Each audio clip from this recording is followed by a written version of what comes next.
Halo pemirsa, apa kabar Anda hari ini? Semoga selalu sehat di masa pandemi dan selalu bersemangat untuk menjalani aktivitas. Bagi pemirsa yang harus tetap bekerja di luar rumah, jangan lupa untuk selalu menggunakan masker. Hari ini program Berita Newspoint hadir menjumpai Anda bersama saya, Belinda Amanda. Selama 30 menit ke depan, Newspoint akan menyajikan berita terbaru seputar Universitas Brawijaya dan Malang Raya. Jangan kemana-mana, keep on our channel Newspoint.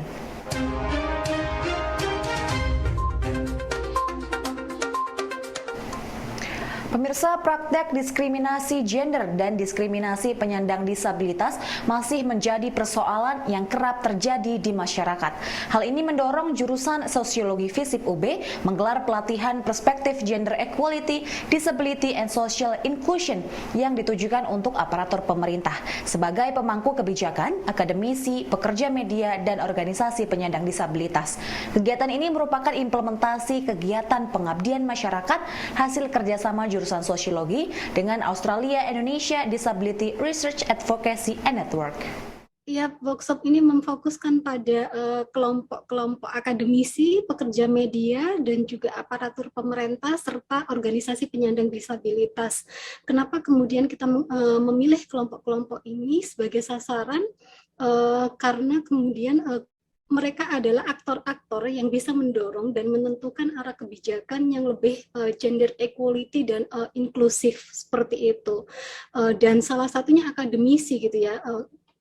Itu juga bagian dari target kita karena dengan melakukan perspektif GETSI ini kita bisa memberikan rekomendasi kebijakan untuk memperhatikan kebutuhan dan dampak kelompok minoritas dan marginal.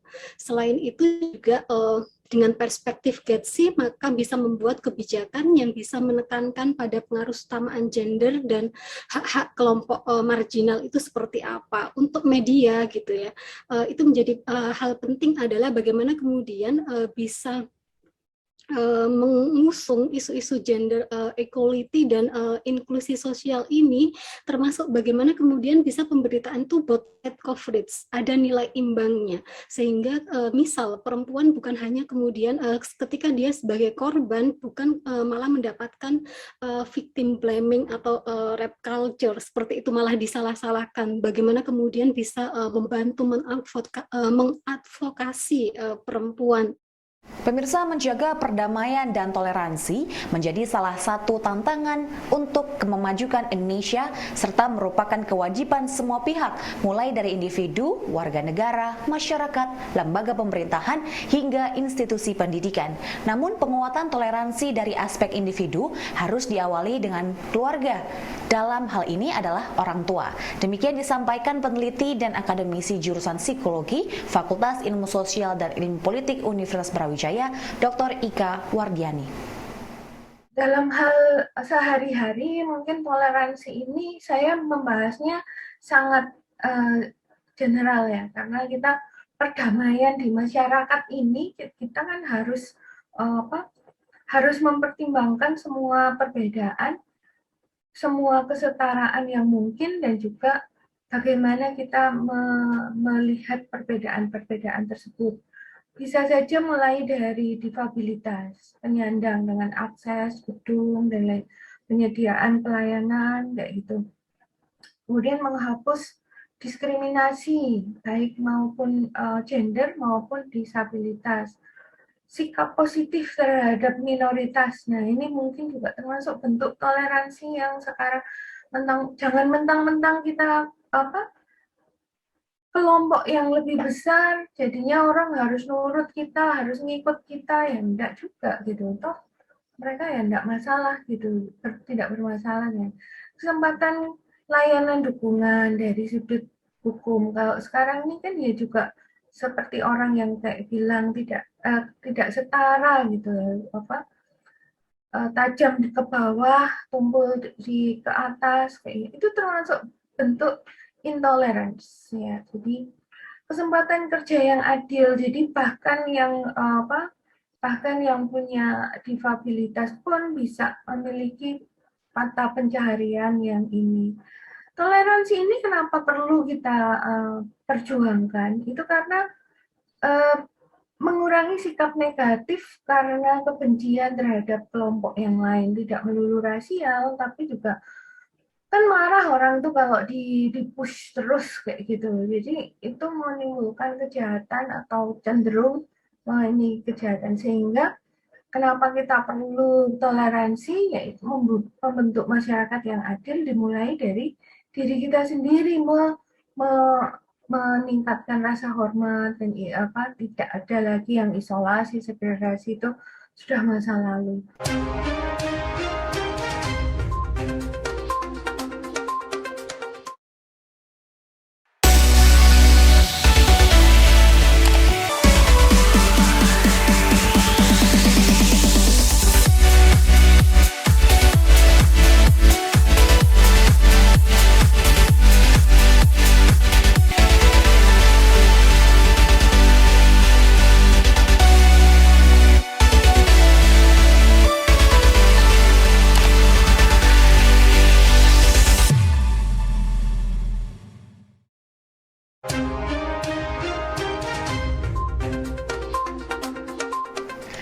Pemirsa, melalui UB Forest, Universitas Brawijaya akan menjadi rujukan bagi perguruan tinggi lain dalam pembelajaran pengelolaan hutan darat. Koordinator Komhindo UB, Dr. Asihing Kustanti menjelaskan, UB Forest yang dimiliki oleh UB merupakan hutan pendidikan yang lengkap karena memiliki hutan produksi, area wisata, penelitian, dan juga kerjasama dengan masyarakat sekitar. Jadi kehutanan di Indonesia ini kan sangat beragam ya. Dari gunung, ya hutan hujan tropis itu dibagi 3 lagi. Hutan hujan tropis bawah, tengah, dan atas itu dibagi. Kalau yang 1000 meter di atas laut ya itu hutan hujan tropis bawah. Kemudian hujan tropis tengah yang 2000, yang 3000 itu hutan hujan tropis atas. Jadi ketinggian 3000 meter di atas laut. Nah ini sampai hutan yang ada di perbatasan laut ya dan darat itu hutan mangrove. Nah ini seluruh Indonesia itu tidak semua provinsi yang ada jurusan kehutanan itu memiliki kelengkapan keseluruhan formasi itu. Ya, jadi manfaat Komindo ini nanti berkumpullah para pakar, praktisi, akademisi, dan pemerhati kehutanan itu saling memberikan penguatan bagaimana manajemen hutan ini yang karakteristiknya berbeda-beda. Jadi diharapkan terjadi integrasi ya di antara kepakaran ya di UB mungkin menonjolnya itu di pengelolaan hutan darat ya. Ada sedikit mangrove juga di Malang Selatan, di Surabaya, di pesisir itu ada. Tetapi core dominannya di hutan darat karena ada perhutani. Jadi nanti Komindo yang anggotanya itu perguruan tinggi se-Indonesia bila perlu belajar tentang bagaimana mengelola sistem pertanian, sistem kehutanan pengelolaannya di Jawa, di area kerja perhutani, itu belajarnya akan ke UB. Nah justru kemarin Pak Ketua sampaikan yang Pak Prof. Aminuddin yang akan dijadikan konsultan utama di Komindo ini, kabar gembira ini, itu UB dan UGM. Karena kemarin pas penyamaan persepsi saya sampaikan bahwa UB Forest ini mendapat grant hibah dari kementerian seluas 544,74 hektar yaitu UB Forest itu dijadikan areal hutan pendidikan dan lapangan lab multidisiplin ya untuk di UB sendiri. Jadi tidak hanya orang pertanian sebenarnya. Jadi dari Fakultas Hukum juga sudah melakukan penelitian di sana dan pengabdian masyarakat. Kemudian dari FTP juga sudah banyak melakukan aktivitas pembinaan masyarakat. Jadi memang UB ini, saya yang bergembiranya ini akan ditunjuk menjadi konsultan untuk Komindo. Pemirsa, akademisi Universitas Brawijaya terlibat aktif dalam komunitas manajemen hutan Indonesia untuk periode 2021 hingga 2023. Komhindo merupakan sebuah wadah berkumpulnya para ilmuwan manajemen hutan dari kalangan akademisi, peneliti, birokrat, praktisi, dan pemerhati manajemen hutan. Koordinator Komhindo UB, Dr. Asihing Kustanti menjelaskan bahwa Komhindo hadir untuk ikut memberikan masukan dan juga kegiatan praktis dalam hal manajemen hutan yang terdiri dari pengelolaan hutan produksi, hutan lindung, dan hutan konservasi. Komindo ini Komunitas Manajemen Hutan Indonesia. Nah, ini sejak tahun 2014 terbentuk. Ini adalah komunitas para akademisi ya yang mempunyai program studi kehutanan, kemudian jurusan kehutanan, fakultas kehutanan se-Indonesia ya. Jadi ini adalah para akademisi dan juga anggotanya bisa pemerhati kehutanan, kemudian pengambil kebijakan, birokrat, dan pelaksana atau praktisi-praktisi kehutanan atau kesatuan pengelolaan hutan, di mana sekarang kehutanan ini membentuk unit-unit manajemen pengelolaan itu berdasarkan fungsi hutannya. Jadi ada 3 KPH, ya, KPHP, Kesatuan Pengelolaan Hutan Produksi, ke KPHL, Kesatuan Pengelolaan Hutan Lindung, dan KPHK, Kesatuan Pengelolaan Hutan Konservasi. Nah, ini yang di manajemen hutan ini adalah dosen-dosen yang mempunyai minat di manajemen hutan. Jadi kalau kehutanan itu dibagi 3, yaitu manajemen hutan, kemudian konservasi sumber daya hutan, dan teknologi hasil hutan yang secara umum. Ya. Kemudian nanti kalau sudah menjadi fakultas perguruan tinggi tersebut, itu bisa dipecah lagi menjadi silvikultur kehutanan, jadi lebih spesifik. Nah, Komindo ini adalah komunitas akademisi yang saya sebutkan tadi ya, pemerhati kehutanan, birokrasi, praktisi ya, dan pengamat kehutanan ya. Di situ bergabung semua di Komindo. Nah, ini dibentuk supaya lebih eksis ini pada tahun ini dibentuk secara legal formal, yaitu dibentuk berupa SK yang diketuai oleh Prof. Aminuddin, itu dari Universitas Halu Oleo Kendari sana, pusatnya itu ketuanya di sana, karena beliau tahun ini terpilih menjadi ketua, dan dibentuklah koordinator seperti itu. Pemirsa, satu startup atau usaha rintisan dari Badan Inovasi dan Inkubator Wirausaha UB berhasil lolos menjadi 3 besar dalam ajang Pertamuda yang diselenggarakan oleh Pertamina. Startup Chicken ini berhasil meraih pendanaan sebesar 100 juta rupiah setelah melewati berbagai tahap penjurian. Direktur BIIW, Dr. Setio Yudo Tiasmoro, mengaku gembira dengan pencapaian dari startup Chicken ini dan berharap agar usaha rintisan sejenis akan terus muncul dari kampus UB. Pertamuda itu adalah program dari Pertamina yang diadakan untuk mengakselerasi jumlah startup atau entrepreneur di kalangan mahasiswa. Ya, jadi tahun ini UB itu ingat saya masuk ada 5 startup ya, 5 startup. Jadi mereka startup itu mewakili kampus masing-masing ya. Yang saya dengar kemarin itu ada 2000-an yang masukkan jumlah startupnya. Kemudian diseleksi tinggal 100 kemudian seleksi tinggal 20. Dari 20 itu UB ada 3. Snappy, Check-in, sama Green Living. Kemudian dari 20 itu diambil 3 mendapat pendanaan sama 1 jutaan dana pembinaan. Intinya gitu Mas. Jadi seleksi awal itu online, kemudian seleksi yang 100 besar itu di demo D di Bali selama nggak salah 2 hari. Jadi 100 jadi 20 jadi tinggal 3 kemarin diumumkan. Begitu.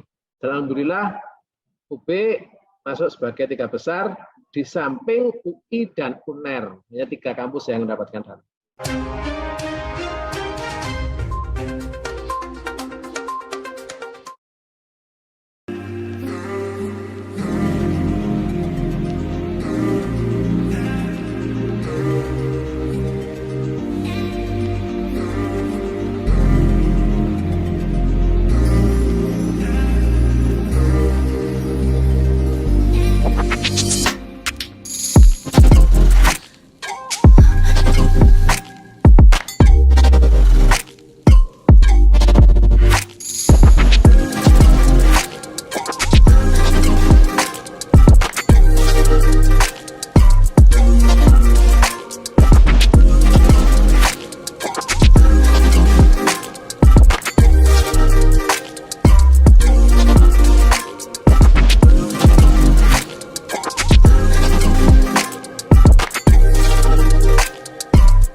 Pemirsa, Badan Inovasi dan Inkubator Wirausaha Universitas Brawijaya saat ini fokus untuk mencetak usaha rintisan atau startup mahasiswa melalui program Youth Entrepreneur Brawijaya yang telah berjalan sejak tahun 2018 hingga sekarang. Direktur BIIW UB Dr. Setio Yudo Tiasmoro menjelaskan hingga saat ini sudah banyak usaha rintisan dari UB yang berkembang menjadi perusahaan yang mampu membuka lapangan kerja. BIW itu kan anunya Mas, programnya itu kan sejak tahun 2018 itu ada namanya YEB, Youth Entrepreneur Brawijaya, yaitu program inkubasi bagi mahasiswa-mahasiswa untuk menjadi startup. 2019, 18, 19, 20, sekarang 21. Jadi sudah berjalan tahun keempat sekarang. Ya, jadi itu programnya. Kemudian tahun ini Pak Rektor menambah lagi ada dana untuk dosen, inovasi dosen. Jadi tugas utama kita adalah, tugas utama BIW itu adalah menghasilkan inovator-inovator dari dosen. Dan untuk mahasiswa kita menghasilkan wirausaha-wirausaha muda dari mahasiswa. Itu dua tugas utama kami. Ditambah lagi tugas yang lain, yaitu UB Press masuk sini, mencetak buku, menghasilkan buku-buku, pesanan buku, kemudian untuk IPR, Indeks Property Right, artinya hak cipta seorang ya. Jadi itu di kita sekarang Mas, jadi paten sama haki, Indeks Property Right. Jadi ada inovasi dosen, ada wirausaha mahasiswa, ada IPR dari haki dan paten, dan ada buku yang untuk dosen-dosen ya. Pemirsa, mahasiswa Fakultas Perikanan dan Ilmu Kelautan Universitas Brawijaya merancang Forator yang merupakan teknologi pendingin menggunakan thermoelectric cooler sebagai sumber dingin. Dengan thermoelectric cooler ini diharapkan dapat membantu mendinginkan ikan. Dengan kondisi ikan yang dingin, maka ikan tidak mudah membusuk dan kualitas tetap terjaga. Perwakilan tim Muhammad Dafa menyampaikan latar belakang dari permasalahan nelayan atau nelayan tradisional yang masih menggunakan keranjang masih sangat tradisional berupa bambu dan juga plastik yang dinilai memiliki kendala seperti menurunkan kualitas ikan. Dari permasalahan nelayan yang ada di sekitar kita, utamanya nelayan tradisional ya ini Kak Mega ya. Jadi nelayan tradisional ini itu mereka menggunakan keranjang yang masih sangat tradisional ya, yaitu keranjang bambu. Selebihnya mungkin sekarang sudah mulai berkembang itu keranjang plastik gitu ya Kak ya. Nah, cuman dari dua keranjang ini ternyata ketika kita istilahnya melakukan penelitian ya berupa terjun lapang dan juga dari beberapa jurnal seperti itu, kita menemukan beberapa kendala di sana. Yang utamanya adalah kendala dari keranjang-keranjang yang dipakai nelayan saat ini itu adalah menurunnya kualitas ikan. Menurunnya kualitas ikan itu karena apa? Karena untuk khususnya keranjang bambu sendiri, mereka mempunyai permukaan yang kasar. Selain memiliki permukaan yang kasar ini, keranjang bambu ini juga memiliki dimensi yang cukup besar sehingga tidak bisa disimpan di dalam ruangan yang tertutup, sehingga nelayan-nelayan tradisional kalau kita main ke pelabuhan perikanan ya khususnya, itu keranjang-keranjang bambu ini tuh dibiarkan tergeletak begitu saja Kak di pinggir pelabuhan gitu ya, sehingga kan debu, kotoran, bakteri dan lain sebagainya itu menempel pada keranjang tersebut, dan itu ketika digunakan lagi akan sangat menurunkan kualitas ikan.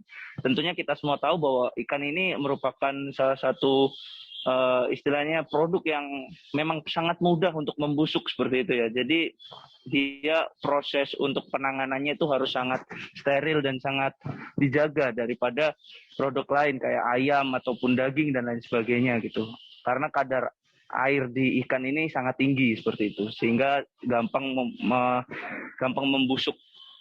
Nah, berawal dari latar belakang atau permasalahan itu, akhirnya kita memiliki sebuah ide untuk membuat alat. Bagaimana sih alat ini itu bisa memiliki permukaan yang tidak kasar sehingga dia tidak melukai ikan, dan juga keranjang ini itu memiliki dimensi yang cukup kecil ketika dia disimpan, tetapi ketika dia digunakan dimensinya bisa saja sama atau bahkan lebih besar daripada keranjang bambu ataupun keranjang plastik ini gitu.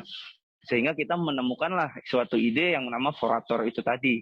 Nah, untuk selanjutnya pengembangannya seperti itu, sebenarnya kita membuat ide awal ya dari forator ini tuh hanya foldednya aja, jadi hanya keranjang lipatnya dulu, Kak. Nah, namun kita berpikir lagi, kenapa nggak kita sekalian untuk ini bisa mendinginkan gitu, karena untuk proses distribusi ikan khususnya ya, proses distribusi ikan itu nggak akan dia membutuhkan juga suhu yang dingin seperti itu ya Kak ya. Jadi akhirnya kita berputuskan untuk memberikan teknologi di dalam alat kami dan menjadilah sebuah forator atau folded refrigerator seperti itu Kak. Jadi permasalahan latar belakangnya dibuatnya alat ini itu dari permasalahan-permasalahan di lapang nelayan dan juga distribusi ikan seperti itu Kak. Si keranjang lipat atau forator ini untuk lapisan luarnya sendiri itu dari fiber. Kenapa kita pilih fiber? Karena itu tadi ingin yang permukaannya licin, ingin yang tidak melukai ikan, sehingga kami menggunakan fiber karena mudah juga untuk dibersihkan. Untuk lapisan dalamnya sendiri, kami itu pakai poliuretana. Kenapa sih kita pakai poliuretana? Karena kan tadi itu kita kan pakai pendingin. Nah, gimana sih supaya suhunya itu tetap terjaga di dalam kotak? Yang suhunya itu tidak tembus lah istilahnya gitu ya. Nah, sifat dari poliuretana ini adalah menjaga suhu di dalam kotak. Jadi, kita menggabungkan antara fiber dan poliuretana. Pemirsa, produk daur ulang yang banyak diproduksi oleh UMKM perlu mendapatkan media pemasaran tersendiri karena segmennya yang masih spesifik. Selain itu, kapasitas produk daur ulang juga masih dalam skala kecil. Hal tersebut memicu mahasiswa UB untuk melakukan program kreativitas mahasiswa yang meluncurkan marketplace khusus produk daur ulang, yakni bernama daurin.id. Jadi PKMK kami ini berjudul mengenai aplikasi Daurin sebagai marketplace yang terintegrasi IoT, di mana nantinya melalui aplikasi ini UMKM, para penjual produk daur ulang itu dapat bertemu untuk melakukan jual beli dengan customer. Kenapa kami menggagas untuk menciptakan marketplace ini? Berawal dari keresahan tim kami akan kondisi sampah di Indonesia. Bahkan di kehidupan kami sehari-hari pun kami masih sangat sering menjumpai sampah-sampah misalnya bertebaran di jalan, atau bahkan jikalau tidak di jalan, maka sampah-sampah itu hanya ditumpuk di tempat pembuangan akhir. Kami merasa kalau hal ini bukan menjadi solusi yang solutif, karena pada akhirnya ketika sampah-sampah terus ditumpuk, maka tentunya akan dibutuhkan lahan lebih untuk menumpuk sampah-sampah ini ke depannya. Selain itu, sampah-sampah yang ditumpuk pun tentunya akan menimbulkan pencemaran ke depannya jika jumlahnya semakin banyak. Oleh karena itu, kami berpikir untuk menciptakan aplikasi ini, Bapak. Untuk sistem aplikasinya itu sendiri, nanti penjual dan pembeli dapat terlebih dahulu melakukan register di akun Daurin di website www.daurin.id dan Play Store di Daurin Indonesia. Dari mana kami bisa tahu bahwa mitra kami ini benar-benar UMKM, karena dalam hal ini sasaran kami ialah UMKM penjual produk daur ulang, ialah dengan melakukan riset background, di mana ketika kami mengajak kerjasama dengan mitra, misalnya kami menemui kontak mitra di platform tertentu, kami akan mencoba mencari tahu apakah mitra ini tergolong UMKM atau tidak, tanpa melalui berbagai kegiatan yang diposting, lalu juga produk-produk yang dijual oleh mitra tersebut. Pemirsa, informasi tadi sekaligus menutup perjumpaan kita hari ini. Jangan lupa untuk selalu menyaksikan News Point setiap hari pukul 19.30 waktu Indonesia Barat hanya di UB TV, Televisi Pendidikan Universitas Brawijaya. Saya Belinda Amanda dan seluruh kru yang bertugas pamit undur diri. Tetap patuhi protokol kesehatan, wajib menggunakan masker. Terima kasih dan selamat beraktivitas.